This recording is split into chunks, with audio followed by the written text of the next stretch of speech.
Assalamu alaikum masu sauraro.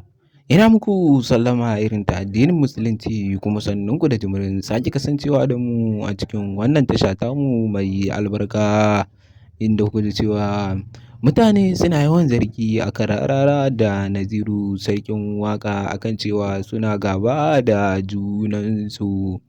Mai sauraro, in dai wannan ne farkon ziyartarka cikin wannan tasha tamu mai albarka, ka daure ka danna mana subscribing kana ka danna mana alamar ƙararrawa domin samun fitattun labaranmu da zarar mun ɗora.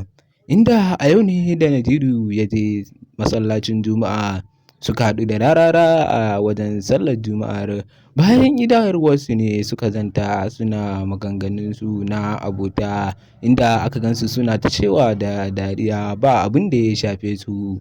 Inda da yawan mutane suna zargin Naziru da Rarara ba sa jituwa, kuma akan wani dalili ne ya sa ba sa jituwa. To wannan kawai faɗe-faɗen mutane ne, sun ce ba wani abu da ya haɗa su, kuma dama tun can tun suna yara tun taso abokan juna ne.